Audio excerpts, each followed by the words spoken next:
Good morning, everybody. Welcome to the Daily Huddle. We like to start off with a joke. And so sometimes we'll do a little research and try and find, some fun jokes. But it got me thinking, there's all these dad jokes out there. I was like, what's that about? So Tara, do you know when a joke becomes a dad joke? Dying to know. I bet you are. When it becomes apparent.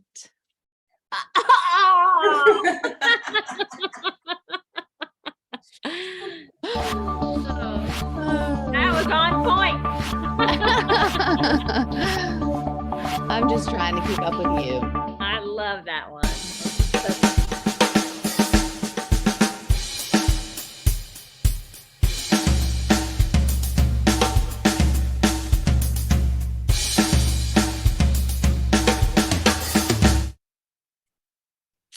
Good morning and welcome to Wednesdays on the Daily Huddle with my co-host Tara, where we talk everything relationships and communication.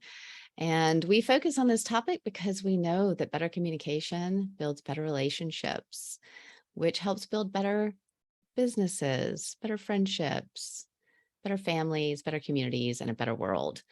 So before we dive into our guest today, which we're very excited about, I have a few questions like we always start our day off. Tara, what time is it? Oh, Kathryn, thank you for asking. I don't have a watch on, but I do know one thing. The time is now, the only time that matters. That's right. That's exactly right. The time is now. And Andrea Cecilia, I love it. Tell me, what are you grateful for and who are you going to hug today? I am grateful for feminine power. Ooh, and who am I, right? I love it. Just to go in theme. And I'm going to hug today, let's say my daughter, who I just have several days still with her at home. So I'm going to hug her as much as I can before she goes out for college. I love it. I love it. And Gio, I'm going to ask you our final questions. Gio, where are you and how are you doing today? I am here. I am right here. And the second question is? How are you? How am I? I am the way I say I am. And today I am sneaky. Ooh, I like it. I like the sneaky. All right. Well, that gets us all present here today with the topic and our wonderful guest. I'm going to turn this over to my beautiful co-host, Tara. Take it away. Thank you so much, Kathryn. Good morning. I am so excited for this juicy conversation this morning. We have a question to answer, and it's not what you think. Our question today is, what does feminine power mean in the workplace? And we're not talking about feminism, and we're going to get into that with Andrea Cecilia G. Dunn. She is a reputed entrepreneur and speaker committed to bringing transformation into this world.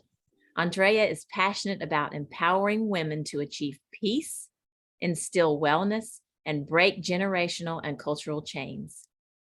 Since 2018, Andrea has been a transformation coach, a certified cognitive-based compassion trainer.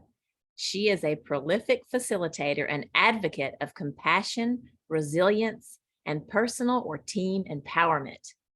Today, Andrea is the owner of the AKKNA Project, where she helps her clients discover their potential and unique contribution to this world. She promotes a thriving community workplace by anchoring potential through collaboration, reciprocity, and support. Welcome, Andrea. We are so glad to have you here. Thank you. Thank you so much, Tara. And thank you for such a warm welcoming. And I just love, I have to name this. I just love the way you open up the space, because one of the things that with this diverse world that we live in, we get distracted and we're not present. And present give us all. Give us the connection, give us the space, give us the communication. So I want to say thank you for opening up such a magical space. Well, we are delighted that you have noticed that, because that is truly our intention. So let's dig into your passion and your life's work and tell us a little bit about what is the feminine power in the workplace, and why are you so passionate about it? Well, let's give some context. What we say in feminine power. What is that about? Today we are going through a new time where we're redefining what things that we used to live in a very opposite or antagonist world, when it was all black and white, feminine, masculine. We live in the grays, and we're starting to embrace what the gray is. And it's very interesting to discover that we're not 100% woman, neither 100% man, in the sense of hormones and sexuality, not only in the identity that we have, but also, the way we are built. They are doing incredible discoveries that there are some women who were born woman and look like a man, and vice versa. And also these choices that we make about our tendencies. So it's very important that we are clear about what we mean feminine. Feminine in the sense of that energy that is within all of us in more or less degree. And it has to do with the caring, with the loving, with embracing, with the need of communication, the mothering aspect that is in all of us to a certain degree, that wants to protect, wants to embrace, and it wants to cultivate. And more than anything, nurturing. Nurturing is at the key, because it really helps us to create a space where everything can thrive. So, and I just leave it there. So anything else that it came up for you, you can continue asking me. So. Well, I'll tell you what's popping into my brain as I listen to this. It is affirming for me. And also it leans into my studies of neuroscience, because I talk a lot about the hormone oxytocin. And I continue to stay on top of the studies of neuroscience. And what I have discovered is there's another hormone called vasopressin, and it acts very similar to oxytocin, which is the love hormone. But oxytocin is more prevalent in women and vasopressin more so in men. It's still a bonding and a love hormone, but it comes with a more of a fierce protection kind of spirit around it. So this really speaks to me. So how, if I were a man listening to this conversation, how would I learn to lean into my feminine side? Well, for one thing is the feminine is like the right and left brain, kind of, not exactly strictly like that, but one side is more action oriented. Let's say the male energy is more action oriented, when the feminine energy or the right brain is more beingness oriented, and it's this been very interesting merging that we live in right now, from the Far East way of approaching life that is more contemplating, versus the more Occidental way that is more about, anthropocentric in action, in really transforming the environment to serve us. And we are at the verge of really merging this in many, many different ways. And what I believe that is happening is that we are creating a new space where we're reinventing ourselves into. So to answer your question, as a man, when a man listens to this conversation, is not to leave him out, but really to be inclusive and bringing light to spots that they might be blind spots for them, that they might have not been either named or identified as such, but in a way they can identify by exploring with them themselves. That it has to do with that gentle part. Right now is the highest point that we ever have, fathers being at home, being taking care of the children when the moms are working outside of the home. And so they develop, doesn't make them to become feminine at all, but it's just to really to develop that softer side and really connect more with creativity from a different dimension, and really developing a sense of intuition that is not this woo-woo thing, but it's really that it comes from really embedding in a language that you become so familiar that you're not only using the logical aspect of yourself, but you're using a sensing of it that allows you to come with ideas that you don't even know where you're sourcing them from, yet they're very out of the box thinking.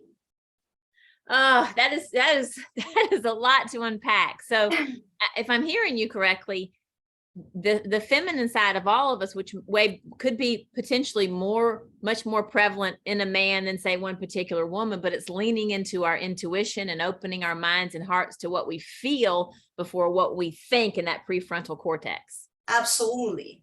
And you know, we are at the age of emotional intelligence. We are discovering that emotions are not only just feelings, they're really the compass that allowed us to lean into our growth edges and expanding our awareness and really learning from them and creating a new level of consciousness. So it's not just, you know, oh, she's too emotional or he is too emotional, you know. Very interesting thing that I can share with you. I'm tend to be more of left brain than my husband. Really? Yes, I am.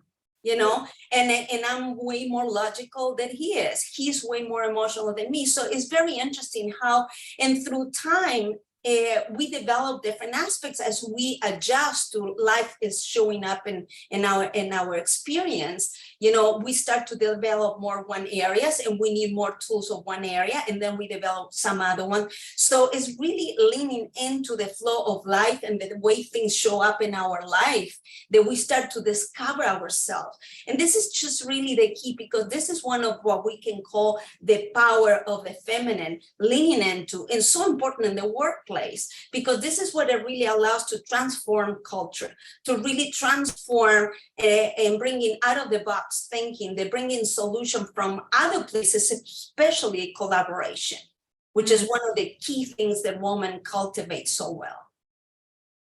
It is a great reminder. I was talking with a client of mine just yesterday, teaching her to tell stories. And she asked this question. She said, I've never thought about sharing this at work. Like, I'm there to work. So tell us, and stories, the purpose of them is to share relatable emotions. So tell our listeners, what is the benefit of that at work? Well, you know, you just brought something very important, which is the power of vulnerability.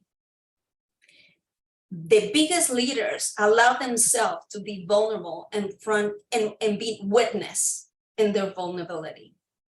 And a lot of times we so attached the way we want to be seen that we miss the opportunity to bring our highest power, which is at the growth age of being absolutely vulnerable and standing in the unknown, but yet, you know, having this awareness of trust and confidence that allowed us to witness ourselves and be a model of that. Because you know what happens when we stand in our vulnerability? We connect.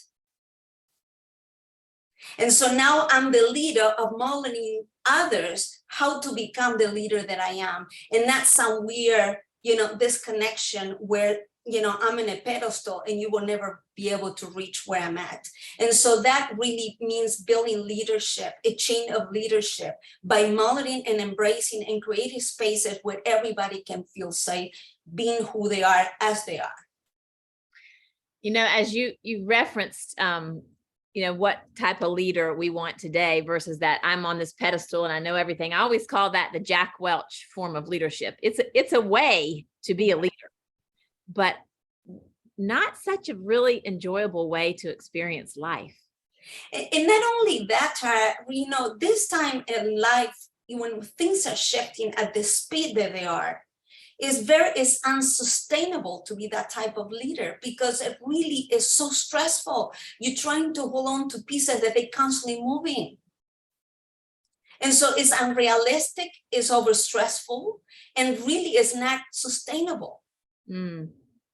Thank you for that reminder. I want to circle back to something that you've said more than once, and it makes my heart sing, and I'll tell you why. And I don't even think you realize what you're doing for the world and anyone that is fortunate enough to know you. You have referenced more than once that our culture is, and I'm paraphrasing here, but you have said that our culture is evolving into leaning more into a more vulnerable, connected way of being and way of communicating.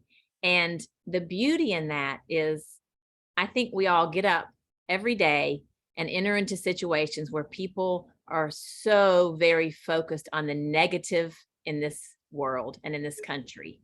Yes. Kids aren't the same. They don't want to work. I mean, there's so much divisiveness as it relates to politics and our inflation. I mean, just so much focus on where things are going awry, all the tragedies in the world. And you're seeing something that is encouraging. And I would love to hear you expand on that. Oh, absolutely. You know, and you know, I cannot express enough the passion that I have around this, you know, this antagonism that we live into, which seem to be very destructive. All what it is the full expression of things that they've been suppressed for a very long time, and they just getting to manifest right now. You know, it's like a teenager with all the hormones coming out, you know, and it seemed to be explosive. But really what it is clearing the way and bringing healing, sometimes not in the smoothest way possible, I have to say, because some of the confrontations are very, very painful for many people and many groups. But it's really bringing the truth to the surface, because that's the only way we can create a new foundation. And right now, all the structures are getting transformed by the second, regardless we like it or not. It's just what it is, you know? And so we reframing ourselves constantly in every area of our life. In our intimate relationships, as far as the roles we have, what it means to be together with someone, what love really is about. You know, before it used to be economical contracts and many things. And yes, it was a long time ago, but not far out. And we still dragging that in our culture, in our genes, in our way of being. So really, this is about to tap into the power that is within each of us and rediscover what we all brought as exclusive gift and unique gift that each of us has to offer to this world. And the way we do that is by slowing down, you know, again, to the container that you created at the beginning, slowing down, listening, feel, acknowledge, witness. The truth lives within ourselves, but we need to give the time to listen and to be present to it. So coming back to the vulnerability and the leadership and the woman in the workplace, you know, it's a time to really embrace and understand that we cannot do it by ourselves, that we only thrive in community. And that we have to celebrate the uniqueness of each of us, so that way we can support each other instead of competing each other and finding, you know, a threat in the presence of someone who does something similar of what I do, and comparing constantly ourselves, because that is not really nurturing anybody, it's not supporting anything, and it's not really, you know, creating the space where we all can shine and thrive. That sounds very much idealistic, which is very much like me. Before I turn it over to Kathryn, because I'm sure she's going to have a great question for you. I must ask you if you could say to someone who hears this and says to themselves, that sounds all well and good, but I have no idea how to even start that. Did you just? I'm going to give you three points, and I'm just going to name them. Okay. Okay, so at the psychological level, we need to reframe who I am is. At the sociological level, I have to reframe the way I relate to others based on that identity that I'm recreating constantly. And finally, at the metaphysical level, which is the relationship to source, to God, to whatever, is to be in alignment. The life is always organizing around our success. It's always supporting life. And through these 3 points, you can find yourself in that crazy storm and be grounded and be full of trust, and yet be full of fear, but not being frozen, constantly moving forward and having a North Star to follow. Oh, wow. That's really empowering. Thank you for that clarity. I want to hear what Kathryn is feeling and thinking about this conversation. Yeah, this has been awesome. Thank you so much.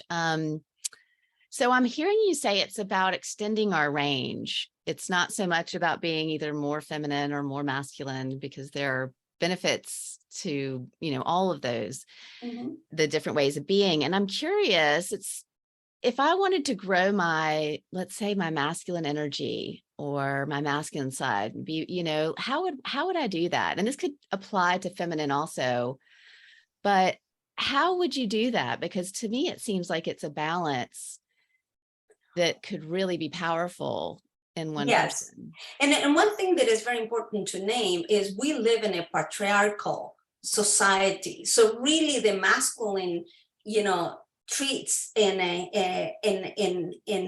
powers, they vary in place in society. I mean, in pretty much all the left brain, being logical, being strategical, have a plan, all those are really masculine traits. So you can cultivate it, but they're very easy to resource because education has been pretty much organized around these principles.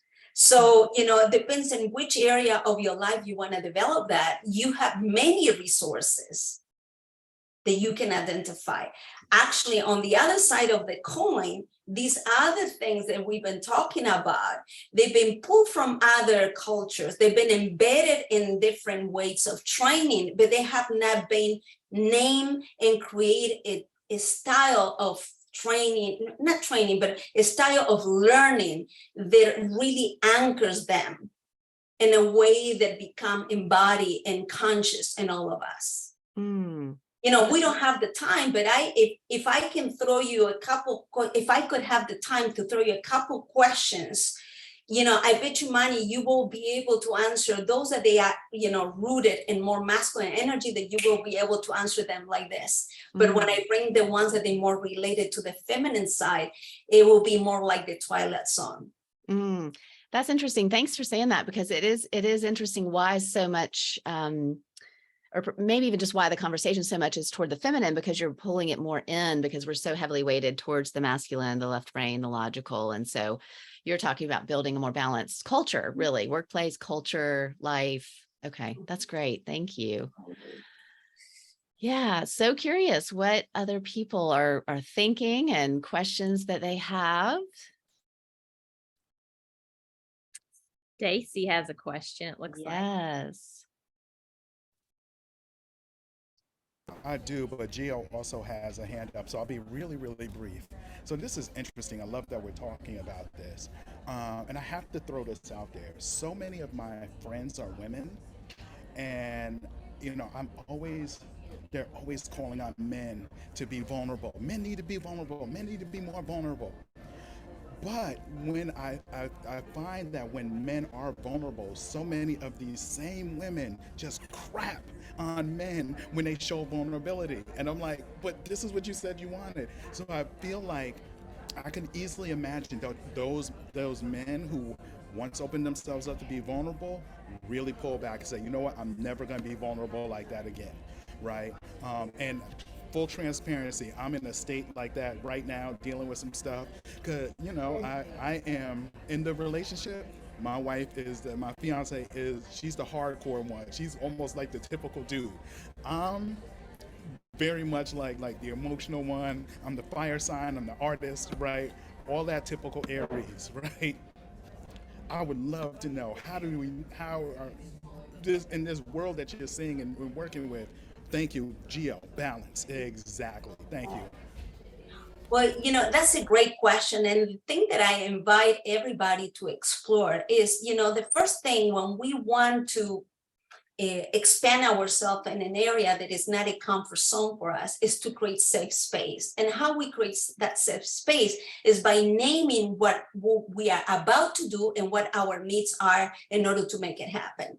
So that way the other person can contribute, because really everybody wants to contribute. But when we do not name our needs properly, the blank is left for others to interpret whatever way they choose to do so.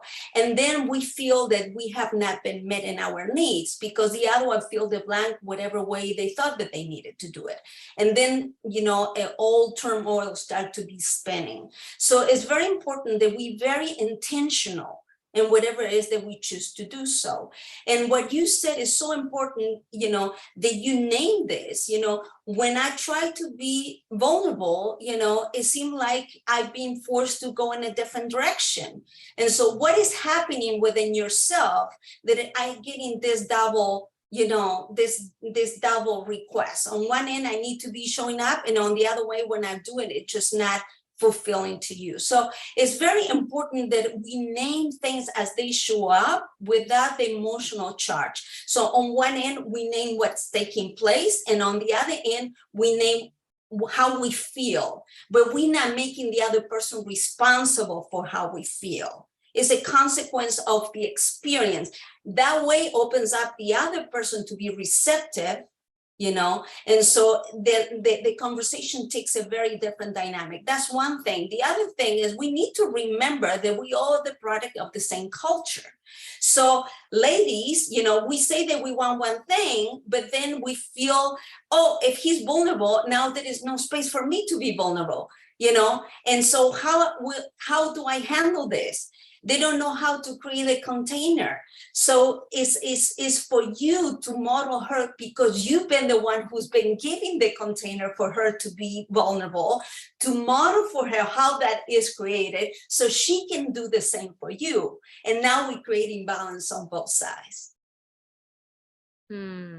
That's beautiful. Thank you so much. I will look forward to you writing a book. Gio, we got time for one more question. I can hear you. Yeah, no, there's just so much I'm taking in, and I'm really loving the entire conversation, the balance, I don't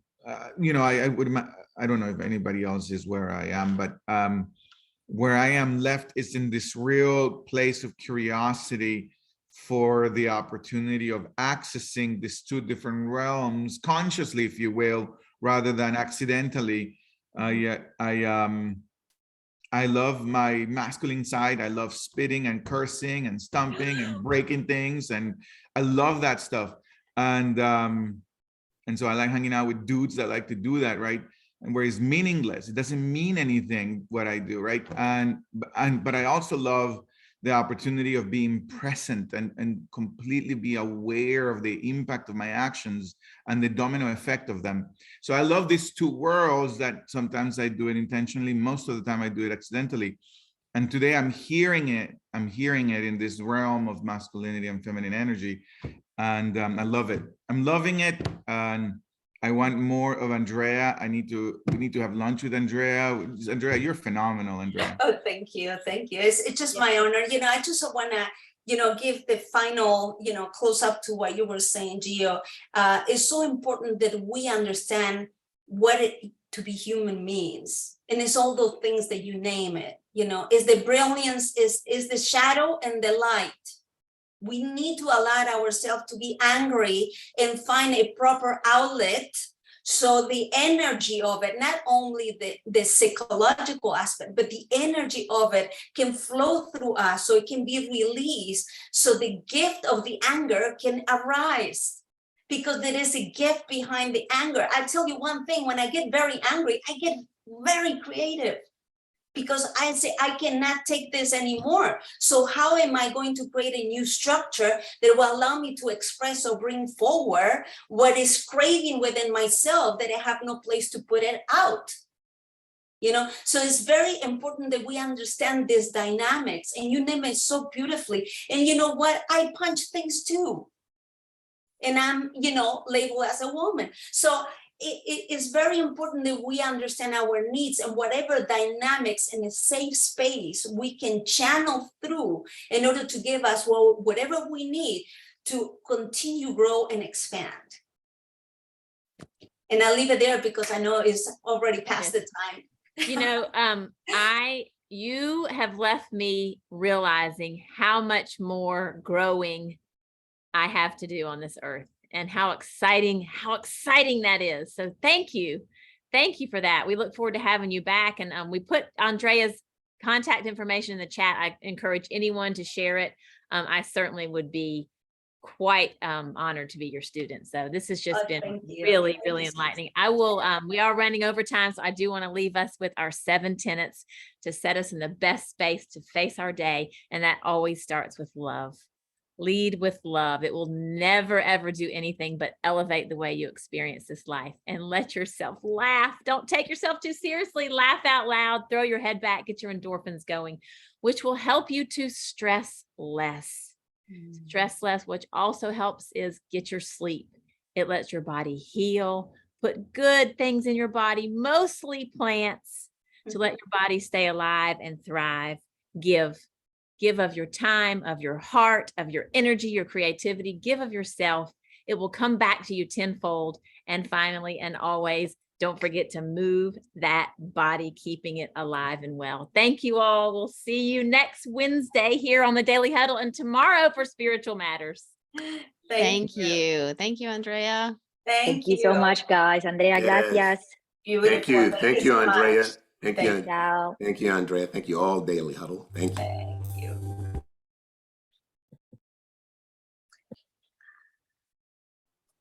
Thank you.